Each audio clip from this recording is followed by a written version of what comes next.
అందరికీ నమస్కారం అండి. ఓం నమ శివాయ. ఓం శ్రీ సాయిరాం. శ్రీ మాత్రే నమః. ముందుగా నేటి పంచాంగం నెల సెప్టెంబర్ నెల తేదీ 4వ తేదీ సంవత్సరం 2025 సంవత్సరం. తిథి ద్వాదశి, నక్షత్రం ఉత్తరాషాఢ, కరణం భవ, పక్షం శుక్లపక్షం, యోగం సౌభాగ్య, రోజు గురువారం, జన్మరాశి మకర రాశి. అభిజిత్ కాలం వచ్చి ఉదయం 11:54 నుండి 12:45 వరకు ఉంటుంది. దుర్ముహూర్తం ఉదయం 10:13 నుండి 11:04 వరకు ఉంటుంది. మరలా మధ్యాహ్నం 3:17 నుండి సాయంత్రం 4:07 వరకు ఉంటుంది. రాహుకాలం మధ్యాహ్నం 1:54 నుండి మధ్యాహ్నం 3:29 వరకు ఉంటుంది. యమగండం ఉదయం 6 గంటల నుండి 7:35 వరకు ఉంటుంది. ఈ రోజు దిశాశూల దక్షిణం అనగా దక్షిణ వైపు ప్రయాణం చేయడం నిషిద్ధం. సెప్టెంబర్ నెల 4వ తారీఖు 2025 సంవత్సరం గురువారం నాడు మకర రాశి దిన ఫలితాల గురించి తెలుసుకుందామండి. ఇలాగా మా వీడియోస్ మీకు నచ్చినట్లయితే లైక్ చేసి సబ్స్క్రైబ్ చేసుకోండి. పక్కనే ఉన్న బెల్ ఐకాన్ క్లిక్ చేయండి. ఇప్పుడు మనం వీడియోలోకి వెళ్ళిపోదాం. ముందుగా మకర రాశిలో ఉండే నక్షత్రాలు వచ్చి ఉత్తరాషాఢ నక్షత్రం 2, 3, 4 పదములు, శ్రవణ నక్షత్రం 1, 2, 3, 4 పదములు, ధనిష్ట నక్షత్రం 1, 2 పదములు ఉంటాయి. మకర రాశి వారికి గురువారం నాడు గోచార రీత్యా జరగబోయే శుభ అశుభ ఫలితాలేంటో ఇప్పుడు మనం చూద్దాం. మకర రాశి వారికి గురువారం నాడు మీ ముఖంపై చిరునవ్వులు విరపోసినప్పుడు కొత్తవారు కూడా పరిచయస్తుల్లాగా అనిపించే రోజు. మీరు ఎక్కడ ఎలా ఎంత ఖర్చు పెడుతున్నారో తెలుసుకుని దానికి తగ్గట్టుగా వ్యవహరించాలి. లేనిచో భవిష్యత్తులో తిరిగి ఆ విషయాలకి ఖర్చు చేయవలసి ఉంటుంది. మనములు మీకు అత్యంత ఆనందకారకులు కాగలరు. ప్రేమలో విజయం సాధించడానికి ఎవరో ఒకరికి తనను తాను గుర్తించేలాగా సహాయం చేయండి. ఈరోజు ఆఫీసులో మీరు చేయబోయే పని మున్ముందు మరో రకంగా మీకు ఎంతో లబ్ధిని చేకూర్చునున్నది. మీరు బయటకు వెళుతూ పెద్దవారితో భుజం కలిపి మసులుతూ ఉండాలి. వైవాహిక జీవితం విషయంలో ఈరోజు అన్ని విషయాలు చాలా ఆనందంగా గడుస్తాయి. చేపట్టిన పనుల్లో విజయం కలుగుతుంది. స్థిరాస్తి కొనుగోలు చేస్తారు. బంధుమిత్రుల ఆగమనం ఆనందం కలిగిస్తుంది. వ్యాపారాలు అభివృద్ధి బాటలో సాగుతాయి. ఆదాయం మరింతగా పెరుగుతుంది. జీవిత భాగస్వామితో పుణ్యక్షేత్రాలు సందర్శిస్తారు. నిరుద్యోగులకు నూతన ఉద్యోగ అవకాశాలు లభిస్తాయి. పొందుతారు. ఉద్యోగమున ఉన్నత అధికారులతో సఖ్యతగా వ్యవహరించి ప్రశంసలు అందుకుంటారు. వృత్తి వ్యాపారాలు లాభదాయకంగా సాగుతాయి. అనుకున్న సమయానికి అనుకున్న విధంగా పనులు పూర్తి చేస్తారు. రంగంలో ఉన్నవారికి ఈరోజు అధికారుల నుండి కొంత సాయం లభిస్తుంది. వారి ల్యాండ్ డీల్స్ మరియు భవన నిర్మాణాలతో ముందుకు సాగడానికి అధికారులు సాయపడవచ్చు. ఊహించిన వనరుల నుంచి ఆదాయం లభించవచ్చు. మీరు అదనపు ఖర్చులను తగ్గించుకోగలుగుతారు. ఈరోజు ఆప్తుల నుండి శుభవార్తలైతే అందుతాయి. స్థిరాస్తి కొనుగోలు ప్రయత్నాలు ఫలిస్తాయి. సమాజంలో పలుకుబడి పెరుగుతుంది. చేపట్టిన వ్యవహారాలలో విజయం సాధిస్తారు. సోదరులతో సఖ్యత కలుగుతుంది. వ్యాపార ఉద్యోగాలు లాభసాటిగా సాగుతాయి. బలవంతమైన వ్యక్తుల ద్వారా గుర్తించబడతారు. ఇది వారి కెరీర్కు చాలా ప్రయోజనకరంగా ఉంటుంది. మీ ఆరోగ్యం చాలా బాగుంటుంది. అందువల్ల మీరు ఈరోజు అనారోగ్యానికి గురవుతారని ఆందోళన చెందాల్సిన అవసరం లేదు. మీకు కావాలనుకున్న పనులు చేయమని ఇతరుల్ని బలవంత పెట్టడానికి ప్రయత్నించకండి. ఒక పరిస్థితి నుండి మీరు పారిపోతే అది మిమ్మల్ని అనుసరించి వచ్చేస్తుంది. అది వీలైనంత దౌర్భాగ్యపు రీతిలో ఎదురవుతుంది. ఈ రోజు మీ వైవాహిక జీవితంలోనే అత్యంత గొప్ప రోజుల్లో ఒకటిగా మారనున్నది. మరియు అనవసర సమస్యలకు వివాదాలకు దూరంగా ఉంటారు. మీ జీవిత భాగస్వామి మీ నిజమైన ఏంజెల్. ఆ వాస్తవాన్ని మీరు ఈ రోజు తెలుసుకుంటారు. తర్వాత మీరు మీ పట్ల సంతృప్తిని పొందుతారు. వ్యక్తిగత వ్యవహారాలు అదుపులోకి ఉంటాయి. ముఖ్యమైన నిర్ణయాలను దశలవారీగా చేస్తూ పోతే విజయం మీదే. ఈ రాశి చెందిన వారు చాలా ఆసక్తికరంగా ఉంటారు. కొన్నిసార్లు వాళ్ళు స్నేహితులతో కలిసి ఉండటానికి ఇష్టపడతారు. కానీ వారు ఒంటరిగా ఉంటారు. మీ కొరకు మీ బిజీ సమయంలో కొంత సమయాన్ని కేటాయించండి. పని విషయంలో మీరు పడుతున్న చక్కని శ్రమంతా ఈరోజు ఫలించనున్నది. మీరు భావోద్వేగాలను అదుపు చేసుకోవలసి ఉన్నది. అలాగే మీ భయాన్ని కూడా వీలైనంత త్వరగా వదిలేయాలి.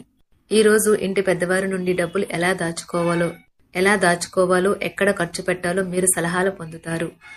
ఇవి మీకు రోజువారీ జీవితంలో ఉపయోగపడతాయి. సామాజిక కార్యక్రమాలు మీకు మంచి పరపతి గల వారితోనూ ప్రముఖులతోనూ పరిచయాలు పెంచుకోవడానికి తగిన అవకాశాలు కల్పిస్తాయి.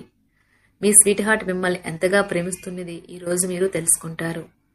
ఎవరైతే ఇంకా ఉద్యోగం రాకుండా ఉన్నారో వారు ఈ రోజు కష్టపడితే వారికి తప్పకుండా మంచి ఉద్యోగం వస్తుంది. కష్టపడితేనే మీకు ఫలితం ఉంటుంది. ఖాళీ సమయంలో మీరు సినిమాను చూడవచ్చును. అయినప్పటికీ మీరు ఈ సినిమాను చూడటం వల్ల సమయం వృధా చేస్తున్నాము అనే భావనలో ఉంటారు. వరుసపెట్టి అభిప్రాయ భేదాలు తలెత్తడం వల్ల మీకు మీ శ్రీమతిని మరింక ఒప్పించడం బహు కష్టతరం కావచ్చును. ఈ రోజు మీరు పూర్తి హుషారులో శక్తివంతులై ఉంటారు. ఏ పని చేసినా సాధారణంగా మీరు చేసే కంటే సగం సమయంలోనే పూర్తి చేసేస్తారు. మీరు ప్రయాణం చేస్తున్న వారైతే మీ వస్తువుల పట్ల జాగ్రత్త అవసరం. అశ్రద్ధగా ఉంటే మీ వస్తువులను పోగొట్టుకునే ప్రమాదము ఉన్నది. అవసరమైతే మీ స్నేహితులు ఆదుకుంటారు. మీ ప్రేమ బంధం అద్భుతంగా మారుతుంది. వ్యాపారాన్ని ఆనందాలతో కలపకండి. మీరు కుటుంబంలో చిన్నవారితో సమయం ఎలా గడపాలో నేర్చుకోండి. దీనివల్ల కుటుంబ శాంతికి ఎటువంటి డోకా ఉండదు. రోజును ప్రత్యేకంగా చేసుకోవడానికి దయా ప్రేమ నిండిన బుల్లిబుల్లి పనులు చేయండి. వ్యాపారస్తులు వారి వ్యాపారం కోసం ఇంటి నుండి బయటకు వెళ్ళినట్లయితే ధనాన్ని జాగ్రత్తగా భద్రపరుచుకోవాలి. లేనిచో మీ ధనం దొంగలించబడవచ్చు. వివాహ బంధంలోకి అడుగు పెట్టడానికి మంచి సమయం. మీ జత వ్యక్తితో బయటకు వెళ్లేటప్పుడు సరిగ్గా సవ్యంగా ప్రవర్తించండి. జీవితంలో బాగా స్థిరపడిన వారు మీ భవిష్యత్తు ధోరణుల గురించి మంచి చెడులు చెప్పగలిగిన వారితోనూ కలిసి ఉండండి. సమయాన్ని సద్వినియోగం చేసుకోవడంతో పాటు మీ కుటుంబానికి తగినంత ప్రాధాన్యత ఇవ్వడం అవసరము. మీరు ఈ రోజు గ్రహించినప్పటికీ దానిని అమలుపరచడంలో విఫలం చెందుతారు. కంట్రోల్ చేసేందుకు మీ జీవిత భాగస్వామి కంటే ఇతరులకు ఎవరికైనా మీరు ఎక్కువ అవకాశం ఇస్తూ ఉంటే గనుక అది తన నుంచి ప్రతికూల ప్రతిస్పందనకు దారితీయవచ్చు. మానసిక ఒత్తిడులు తప్ప ఆరోగ్యం బాగానే ఉంటుంది. ఇంట్లో కార్యక్రమాలు చేయటం వల్ల మీరు అధికంగా ధనమును ఖర్చు పెట్టవలసి ఉంటుంది. ఇది మీ యొక్క ఆర్థిక పరిస్థితిపై వ్యతిరేక ప్రభావాన్ని చూపుతుంది. కుటుంబంలో మసలే ఇద్దరి మధ్యన సంపూర్ణమైన ప్రేమ, నమ్మకం అనేవి వారి బంధుత్వంలో చోటు చేసుకోవాలి. వారి బాధ్యతలను స్వీకరించడానికి సంసిద్ధంగా ఉండి నిర్మాణాత్మకమైన సంప్రదింపులను కొనసాగించాలి. గ్రహ నక్షత్ర రీత్యా మీకు మీ ప్రేమైన వారితో క్యాండీ ప్లాంట్స్ లేదా ఐస్ క్రీంలు లేదా చాక్లెట్లు తినే అవకాశం ఉన్నది. కాస్త ప్రేమను పంచితే చాలు మీ హృదయేశ్వరి ఈ రోజు మీ పాలిట దేవదూతగా మారగలదు. రాశిలో ఉన్న వివాహితులు వారి పనులను పూర్తి చేసుకున్న తర్వాత ఖాళీ సమయంలో టీవీ చూడటం, ఫోన్తో కాలక్షేపం చేస్తారు. స్నేహితులు మీకు సపోర్టివ్గా ఉండి మీకు సంతోషాన్ని కలిగిస్తారు. అతిగా ఖర్చు చేయడం, మీ ఆర్థిక పథకాలను కలలకు దూరంగా ఉండేలాగా చూసుకోండి. దగ్గరి బంధువు మిమ్మల్ని మరింత శ్రద్ధ కనపరచమని కోరవచ్చును. అయినా అది మీకు సహాయకరం, ఉపయోగకరమే కాగలదు. ప్రేమ విషయంలో బానిసలాగా ఉండకండి. ఈ రాశికి చెందిన వారు కార్యాలయాల్లో ఇతర విషయాల్లో కల్పించుకోకుండా ఉండటం మంచిది. లేనిచో మీ యొక్క ఇమేజ్ దెబ్బతినే ప్రమాదము ఉన్నది. మీరు ఈ రోజు మొత్తం మీ రూమ్లో కూర్చుని పుస్తకం చదవడానికి ఇష్టపడతారు. తప్పుడు సమాచారం ఈ రోజు కాస్త సమస్యకు దారితీయవచ్చు. కానీ కూర్చొని మాట్లాడుకోవడం ద్వారా సమస్యను మీరు పరిష్కరించుకుంటారు. మీ అంతరాయం కలిగించే భావోద్వేగాలను, కోరికలను అదుపులో ఉంచండి. మీ పాత సంప్రదాయం లేదా పాతకాలపు ఆలోచన మీ పురోగతిని ఆటంకపరుస్తుంది, అభివృద్ధికి అడ్డమవుతుంది, ముందుకెళ్లడానికి అవరోధాలు కల్పిస్తుంది. ఇతరుల యొక్క సహాయ సహకారాలు లేకుండా మీరు ఈ రోజు ధనార్జన చేయగలరు. ఇంటి పనులను పూర్తి చేయడంలో పిల్లలు మీకు సహాయపడతారు. ప్రేమ దైవ పూజతో సమానం. అది ఆధ్యాత్మికమే కాక మతపరం కూడా. దాన్ని మీరు ఈరోజు తెలుసుకుంటారు. మీ అభిప్రాయాలను వ్యక్తపరచడానికి, సృజనాత్మకత గల ప్రాజెక్టుల గురించి పనిచేయడానికి కూడా ఇది మంచి సమయం. మీరు ప్రవేశించిన ఏ పోటీ అయినా మీకు గల పోటీతత్వం వలన గెలుచుకునే వస్తారు. మీ జీవిత భాగస్వామి ఈరోజు మీతో చాలా సంతోషంగా, ఆనందంగా గడపబోతున్నారు. మకర రాశి వారికి గురువారం నాడు ఆరోగ్యం, కుటుంబం, ప్రేమ వ్యవహారాలు, వృత్తి, వివాహ జీవితం చాలా అద్భుతంగా అనుకూలంగా ఉన్నాయండి. సంపద అంతగా అనుకూలంగా లేదు. మకర రాశి వారికి గురువారం నాడు అదృష్ట సంఖ్య వచ్చి 2, అదృష్ట రంగు వచ్చి నారింజ రంగు. పరిహారం వచ్చి ఎల్లప్పుడూ మంచి సంపాదన పొందేందుకు మీ జోబులో వెండి మొక్కను లేదా వెండి నాణెంను ఉంచండి. ధన్యవాదాలండి. మా వీడియోస్ మీకు నచ్చినట్లయితే లైక్ చేసి సబ్స్క్రైబ్ చేసుకోండి. పక్కనే ఉన్న బెల్ ఐకాన్ని క్లిక్ చేయండి.